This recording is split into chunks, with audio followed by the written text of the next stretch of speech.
दिसंबर 17, 2008। भारत का chicken neck, 50,000 योद्धा, ये युवा शक्ति जो एक नए युद्ध का सामना करने के लिए तैयार है। एक ऐसा युद्ध जो अमानवीयता के खिलाफ है, एक आक्रोश आम जनों में फैली असुरक्षा के खिलाफ, एक लड़ाई घुसपैठ के खिलाफ, एक लड़ाई है भारत में आतंकवाद के खिलाफ। पर ये आक्रोश क्यों? इस लड़ाई की जरूरत क्यों? भारत के विभिन्न महानगरों में बम धमाके भारत की अस्मिता पर एक सोची समझी साजिश के तहत प्रहार है। भारतीय शहरों में आतंकी हमला भारत की संप्रभुता पर एक करारी चोट है, एक ऐसी चोट जिसके पीछे की साजिश कई दशक पहले रची गई थी। इस साजिश की शुरुआत तो जिन्ना के द्विराष्ट्र संबंधी सपने से ही हो गई थी। हकीकत में यह पूरे भारतवर्ष को इस्लामिस्तान बनाने के सपने को साकार करने जैसा है। इस सपने को साकार करने में हमारे पड़ोसी पाकिस्तान और बांग्लादेश हर पल लगे हुए हैं। अगर देश की सुरक्षा एजेंसियों के हवाले से दी गई सूचनाओं एवं रिपोर्ट पर ध्यान दें तो हर तरह की आतंकवादी गतिविधियों के तार अब पाकिस्तान के साथ साथ बांग्लादेश से भी जुड़ने लगे हैं। पाकिस्तान आज बांग्लादेश की भूमि, बांग्लादेश से लगी भारत की सीमा व भारत में घुसे बांग्लादेशी, इन तीनों को माध्यम बनाकर भारत में आतंक का जाल फैला रहा है। बांग्लादेश ने पाकिस्तान जैसी भारत विरोधी नीतियां अपनाकर पुनः एक बार पूर्वी पाकिस्तान का अपना असली चेहरा दिखा दिया है। हमारे पूर्वोत्तर सीमा पर बसे बांग्लादेश ने हमारे देश को खोखला करने के लिए एक नायाब रास्ता चुना है और ये रास्ता है घुसपैठ का।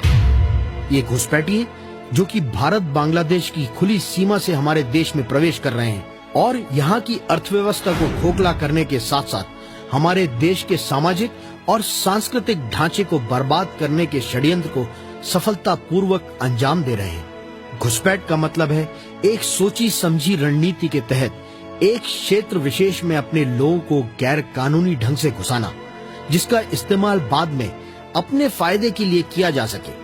भारत की सीमा में घुसकर बांग्लादेशी नागरिक भारतीय मूल नागरिकों की सुविधा पर जबरन कब्जा कर बांग्लादेश की इसी नीति को अंजाम दे रहे हैं। देश के छोटे छोटे व्यवसाय जैसे कि मजदूरी, रिक्शा चलाना, सब्जी, फल, मांस इत्यादि बेचना और क्रमशः इन सब पर अपना अधिकार जमाना इसी रणनीति का अगला चरण है। वो आएगा, कोई अगर कोई दूसरे कोई अपना बिजनेस चलाता है, कुछ करता है, स्मगलिंग काम करता है। केवल सीमावर्ती क्षेत्रों में ही नहीं बल्कि भारत के सभी छोटे बड़े गांव एवं शहरों में आज इन बांग्लादेशी घुसपैठियों का बोलबाला है।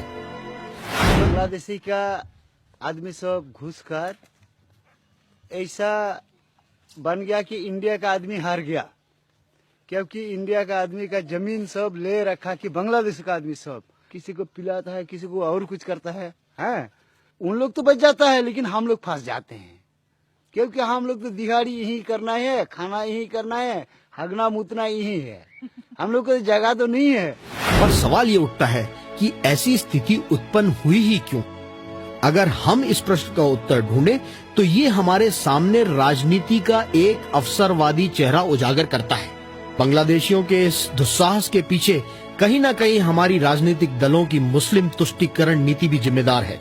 मैं चाहूंगा आपके मन से कहना कि ये जो अखिल भारतीय विद्यार्थी परिषद का जो बांग्लादेशी घुसपैठिए मुद्दा है, इसको तब्दील करके ये विदेशी घुसपैठिए मुद्दा पर अपना आयोजन करें। मैं मानता हूँ केरल में या आसाम में, मिजोरम में कहीं हुआ होगा, मगर मैं ये नहीं समझता हूँ कि हमारा बिहार क्षेत्र में इस किस्म से घुसपैठ हुआ होगा। कि बिहार का एक आदमी जानता है बांग्लादेशी घुसपैठियों के कारण हमारे बिहार की परिस्थिति क्या परिवर्तन बदल रही है।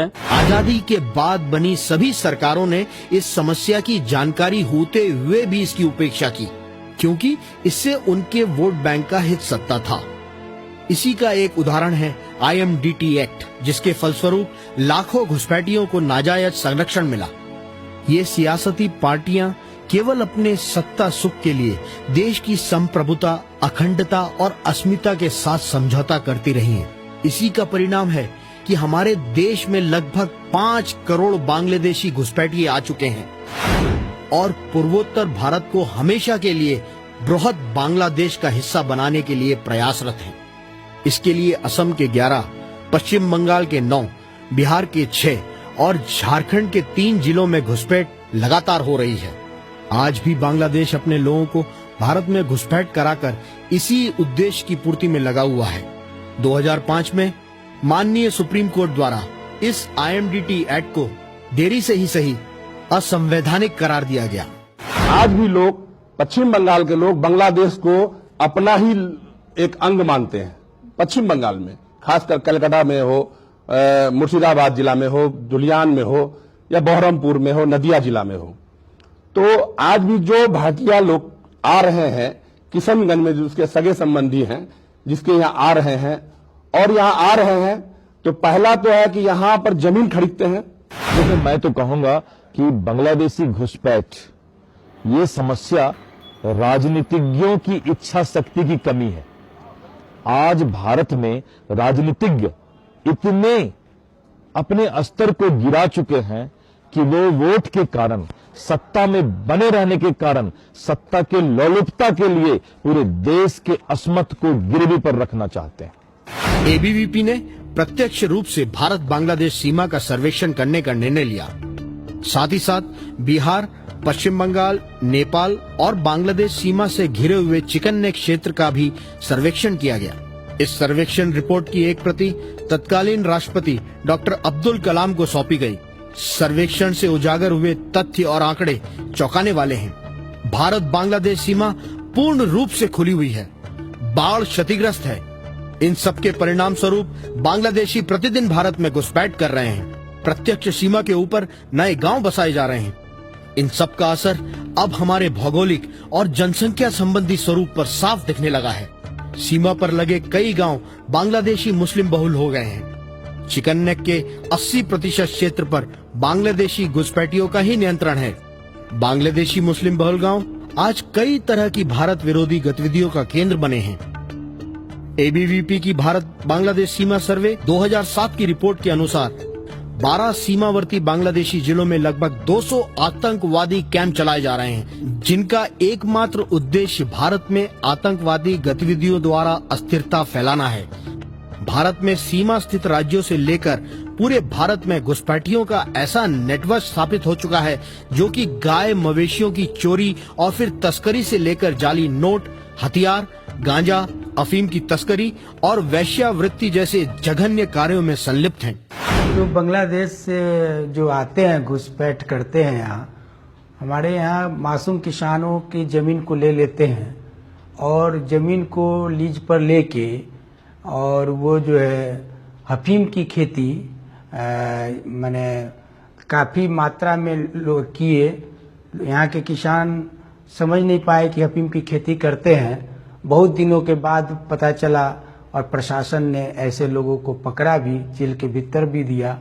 लेकिन जो लीज पर करके जो खेती करते थे, ऐसे लोग तो फरार हो गए क्योंकि वो बांग्लादेशी थे। जो सीमावर्ती क्षेत्रों में वो लोग, हमारा जो हिंदू है वो माइनॉरिटी होने जा रहा है, वहाँ पर बलात्कारी हो रहा है, गाय पाचार, ऐसा नशीली पदार्थ तस्करी, जाल नोट का तस्करी, ऐसा बहुत सारे घटना आजकल चल रहा है। बांग्लादेश वाला नेपाल के रास्ते से भारत की सीमा में घुस करके और जाली नोट का कारोबार कर रहा है। लड़कियों को इस पार से ले आते हैं, बांग्लादेश से ले आते हैं और यहाँ की भारतीय लड़की बताकर और बम्बई तक ले जाते हैं और वहाँ विभिन्न तरीके से उसको यूज करते हैं। इतना ही नहीं, ये लोग सीमा पर बसे हिंदुओं के ऊपर भी घोर अत्याचार कर रहे हैं। हमारी बहू बेटियों के साथ दुष्कर्म और दुर्व्यवहार कर रहे हैं। सिर्फ यही नहीं, लगभग 26 लाख से अधिक रोजगारों पर घुसपैठियों ने कब्जा किया है। आज हिमाचल प्रदेश में भी अगर यदि जगह जगह से बिल्कुल गौर से देखा जाए तो वहाँ पे घुसपैठियों की बहुत प्रॉब्लम है, क्योंकि वहाँ पे स्थानीय लोगों को रोजगार कम मिल रहा है। जो घुसपैठी लोग वहाँ पे जाकर के बस रहे हैं, कई लोगों ने वहाँ पे, हमारे जो औद्योगिक क्षेत्र है वहाँ पे अपनी बस्तियां वगैरह भी बना ली गई हैं उनके द्वारा, और उनके द्वारा नकली पहचान पत्र भी बना लिए गए हैं। और तो और बांग्लादेशी घुसपैठिए मतदाता बनकर किंग मेकर की भूमिका में कई विधानसभा एवं लोकसभा क्षेत्रों में हमारे लोकतंत्र का मजाक उड़ा रहे हैं। ये घुसपैठी आतंक एवं अलगाववादी ताकतों के लिए सहयोग करने वाला जनसमूह बन गए हैं। इनके साथ साथ आतंकवादियों को बसेरा देना और उनके लिए जानकारी मुहैया कराना इनका प्रमुख कार्य बन गया है। बांग्लादेशी सीमा पर भारत का नियंत्रण घटता जा रहा है।